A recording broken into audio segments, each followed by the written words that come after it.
God dag, jeg Wenche Tode, og akkurat i disse dager det 40 år og 2 måneder siden jeg dro fra Kautokeino. Jeg kom i 74 som en forsvarskjerring, som det ble kalt der oppe, og jeg visste at jeg skulle til Kautokeino, og det var nesten det eneste jeg visste. Jeg følte at jeg skulle til et fremmed land, at jeg var i et eget,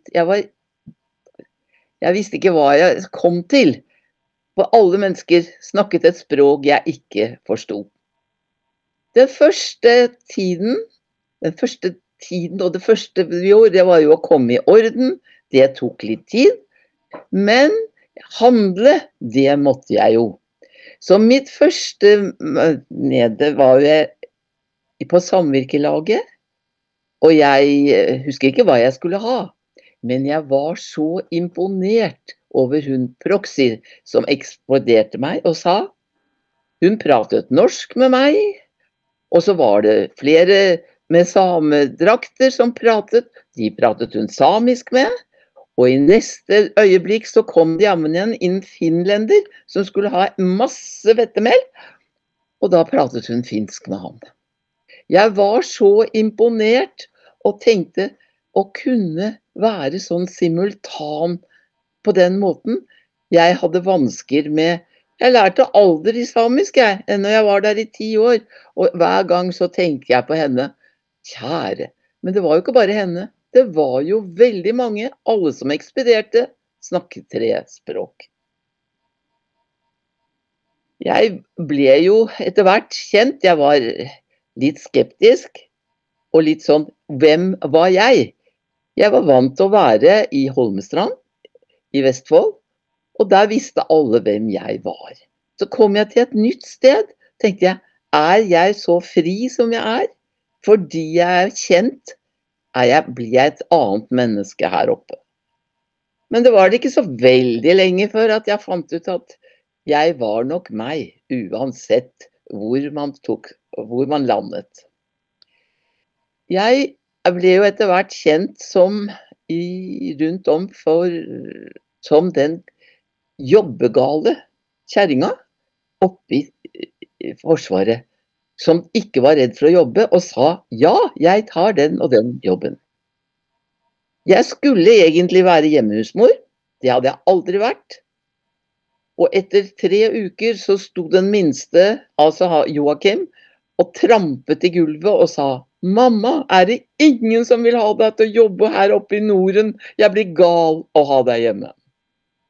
Så jeg må ha vært en fryktelig hjemmemor. Men så visste jeg jo, jeg hadde jo lest at Kautokeino hadde kjempestor arbeidsledighet, så der kunne ikke jeg jobbe. Det var greit, jeg så ikke noen steder om det var jobber heller. Men så gikk jeg ned på kommunen, ikke for å få jobb, men for å vite litt mer om den kommunen jeg hadde landet i. Det var så mange rare partier som jeg ikke skjønte. Jeg skulle gjerne vite, var de sosialistiske, eller var de høyre? Og så jeg ville gjerne vite hvordan den kommunen jeg var, for jeg fikk ikke skikkelig svar i Forsvaret. Etterpå, og der kom jeg først til formannskapskontoret, for det var naturlig, og der traff jeg Lilla Bøckmann, som satt i gang og fortalte at jo, det var jo veldig hyggelig å få besøk av en fra Forsvaret som hadde lyst til å vite mye om kommunen. Så ble jeg sendt fra etat til etat og presenterte meg, og alle fortalte om kommunen. Det var fantastisk det jeg fikk da greie på. Jeg hadde jobbet i kommune i 7 år i Holmestrand, altså, så jeg visste jo litt om kommune, men da var jeg var sendt på trygdekontoret, og jeg ble sendt på lensmannskontoret, og da hadde vi tatt hele rådhuset overalt, og alle viste meg hva de drev på med, og jeg fikk svar på alt. Det var jo veldig hyggelig og takket for meg. Forresten så ble jeg bedt med på lunsj også, for de skulle ha lunsj, de hadde lunsjrom nede i kjelleren. Og det var jo greit, alle hadde matpakker, for det var jo ikke noe kjøpt. Men jeg fikk kaffe. Men lensmann Dahl, han var jo da så delte matpakka si, og sa de at ja, men du må da få et skivebrød, i alle fall. Så det var jo veldig hyggelig. Lenge etterpå, så jeg takket for meg, og gikk hjem igjen, og fortsatte å være hjemmehusmor i 3 dager til.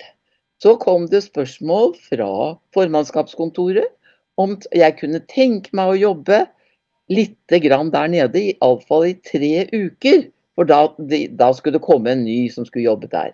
Jeg sa ja takk, og de hadde ordnet til og med barnepass. Og jeg gjorde det, og da begynte min kommunale karriere, og den holdt på i 10 år. Jeg var ute med Jeg var på formannskapskontoret, og så fikk jeg etterpå der, så kom det et spørsmål om jeg kunne være på barneskolekontoret, fordi at der var det en som skulle gå i barselpermisjon. Og jeg takket ja. Og var ferdig, så vidt ferdig der, så var det spørsmål om jeg kanskje kunne komme på kommunekassen. For det hadde jeg jo sagt at jeg hadde vært regnskapsfører på kommunekassen i Holmestrand. For det var blitt noe sykdom der, og så viste det seg at de ikke hadde avsluttet fjorårets regnskap. Det skulle jo da vært...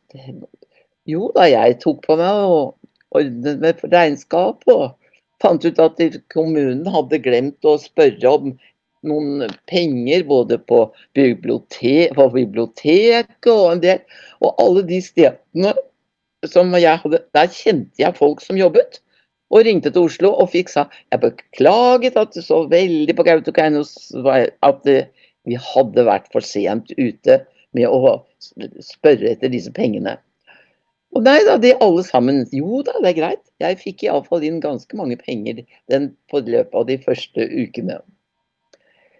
Og så jobbet jeg litt, og så fikk jeg spørsmål, så skulle jeg ikke jobbe lenger, men så fikk jeg spørsmål om jeg kunne tenke meg å ta 0. time på videregående. Det var svømming. Ja, da sa jeg, stilte før klokka 7 og tok svømming på videregående. Og det var også litt morsomt. Etter hvert så jobbet jeg litt på videregående. Det ble faktisk, jeg var norsklærer der, for altså de som var de forskjellige, ja, både de som hadde husstell og alt sånt noe, så tok jeg den jobben. Og så til slutt, så var det en som spør, kan du tysk? Ja, nei, sa jeg hadde tysk på gymnas og sånn, men siden har jeg ikke brukt det. Så var det spørsmål at da var det en klasse ved videregående som skulle ta ettårig, altså de skulle gå på gymnas, men de skulle ta forberedende i Kautokeino, og så skulle de begynne på gymnaset i Karasjok året etter. Ja, tysk, det var jeg vel ikke. Men så tenkte jeg, ja. Jeg ringte hjem til min mor og ba henne å sende de gamle tyskbøkene mine, og sa ja. Og det gikk faktisk mye bedre. Jeg satt hjemme og pugga det jeg skulle lære bort neste dag, og jeg kunne ikke lenger. Jeg kunne ditt derfra ditt hver dag, for neste dag måtte jeg ta noe nytt for å klare dette her. Vi jobbet. Jeg hadde jo ingen å spørre, og jeg måtte også lage faktisk eksamen på det som jeg ikke kunne så veldig mye av. Ja, jeg skal ikke få det mest. Men i alle fall så gikk det ganske bra det også. Og etter et år etterpå så møtte jeg en som jeg hadde hatt, og spurte hvordan gikk det med tysken og dere på Karasjok. Hvordan gikk det? Jeg var jo litt fortvilt, og han sa, du kan ta det så med ro, Wenche, det gikk så bra. Vi fikk spørsmål om hva slags lærer vi hadde hatt, som hadde klart å lære oss så mye grammatikk. For det er jo det. For vi kunne alt av regler og med grammatikk, og klarte å bruke det. Så det var jo kjempefint. Og jeg sa, jeg har tenkt så på dere å være dårlig. Neida, du er fantastisk i grammatikk. Og det var jo det, sa han. Vi fikk jo norsk grammatikk ved siden av. For du tok jo norsk grammatikk også, for det samme. Så jeg var jo veldig fornøyd. Men så jobbet jeg litt på Samisk institutt. Og det var jo et litt rart sted å jobbe. Men jeg jobbet der. Jeg skulle skrive noe. Og det var der jeg satt oppe i 3. etasje og skrev om retten til vann og land og vann og du all verden. Jeg fant ut det. Da hadde jeg funnet jeg skal aldri plukke molter i Kautokeino. Det var min syns på. For det var alt det sto de skulle ha for seg selv og sånn. Så jeg tenkte jeg skal aldri plukke en molte her. Og det jo da, jeg gjorde jo det til slutt, men det vant jeg ut at det skal det ikke for sånne som meg, var ikke unt noen molter, det var tydelig. De kunne heller stå råtne. Men det var hyggelig der og nede, og der snakket alle samisk. Det eneste de spurte om var, vil du ha mer kaffe? Og det kan jeg godt huske, jeg var så sint, at jeg tenkte, det har jeg lært faktisk på samisk, sa jeg, så dere behøver ikke bry dere og si at dere kan ta det på norsk. Så det ble jo, så da begynte jeg å prate litt med meg også, for ellers så fikk jeg bare sittende, og jeg kunne ikke samisk, og kan ikke samisk, og lærte aldri samisk. Etter hvert så ble jeg jo fast ansatt som kommunekasserer, og det var veldig gøy, og møtte og ble innmari godt kjent med bygda. På godt og vondt. Jeg visste hvem som skyldte skatt og alt sånt noe, og hvem som ikke ville betale, og hvem som kunne betale, og det var ganske mye annerledes jobb enn det jeg var vant til. Men jeg spurte jo alle sammen, og det var jo ikke så veldig mange som kunne sånn norsk på min måte, men vi klarte det riktig bra. Jeg kan jo huske jeg ble til og med fridd til som kommunekasserer. Det var en reineier som kom da, og han kom inn, jeg hadde bedt han å betale inn 32 000, og det var mange penger i 75. Og så kom han, og så var han kom direkte fra vidda, og så var han full, og så var han sinna, for dette mennesket som hadde skrevet han og bedt han om det. Og så var han ferdig. Og jeg fikk han, ja, sa jeg, du får sette deg ned og prate, og så tar han tollekniven, og så, ja, sånn, og så setter han den i min pult, og så satt han var ferdig med det, og har sagt en masse, og så sier jeg, ja, da så var det de 32 000 da. Og så drar han dem fram på innerlomma, og det var 32 000 i 100-lapper, som jeg måtte telle, og det var litt av en jobb. Så var vi, og de andre var skrekkslagene, for at de hadde jo ikke, og så sier han, så går han, og fikk kvittering og sånn, og så kom han igjen en time senere, og så sier jeg at, nei, men kjære deg, var det noe du lurte på? Men det var en helt annen mann. Han hadde tatt på seg festkofte, han hadde klippet seg, og bikkja, eller hunden, var blitt hund, og ikke bikkje, den hadde fint sånn halsbånd og alt, både hunden og han var pyntet. Og så sier jeg, ja, men, ja, og så sier han, ja, spurte han om jeg ville gifte meg med han. Og så sier jeg da at, nei, du skjønner det, jeg er gift, jeg har det bra. Å ja, sa han, ja. Men hvordan har du kommet på det da?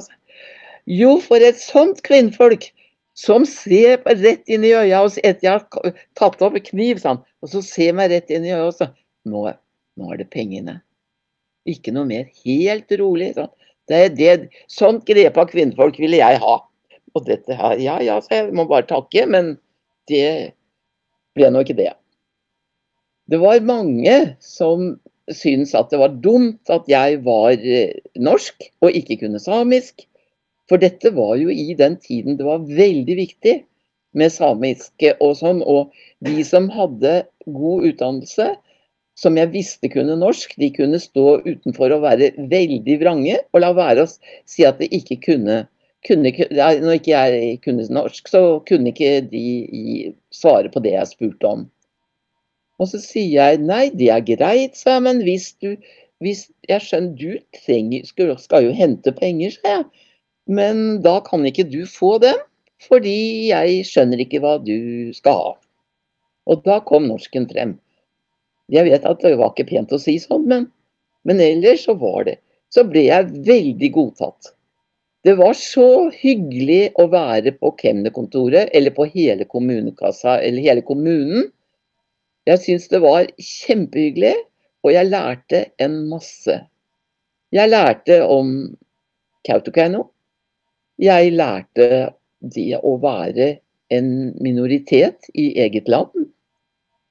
Og jeg synes jeg fikk veldig mange gode venner i Kautokeino. Og jeg jobbet til hele tiden, til jeg jobbet ikke om sommeren. Jeg hadde litt lang ferie. Det hadde jeg, for jeg reiste hjem og var i Syd-Norge på sommeren. Litt mer enn 3 uker. Og derimot var jeg veldig glad i vidda.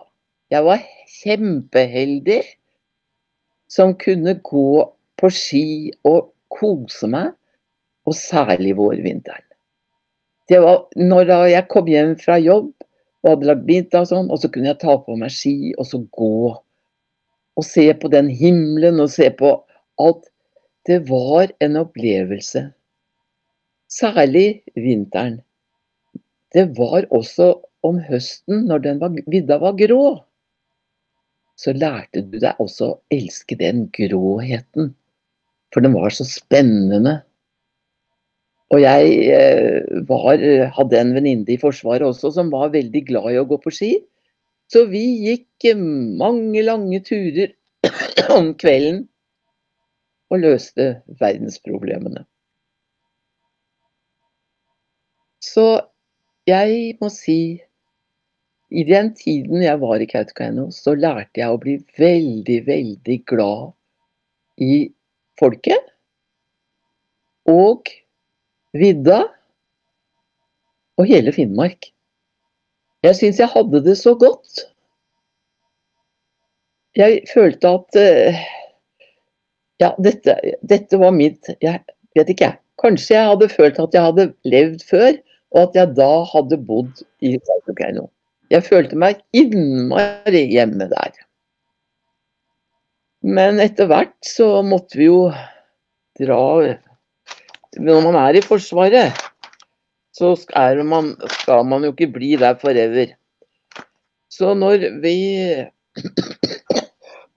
unnskyld. Vi måtte jo reise, da Paul Edvard skulle begynne på gymnas. Han hadde gått da 10 år på skole der, og fant ut da måtte det være på tide å bryte opp. Og det var ikke med noe lett hjerte jeg brøt opp fra Kautokeino. Det må jeg si. Den siste kvelden som da jobbet jeg helt til det siste, og jobbet og satt i rådhuset, og klokka var 9 om kvelden, og jeg skulle reise dagen etter.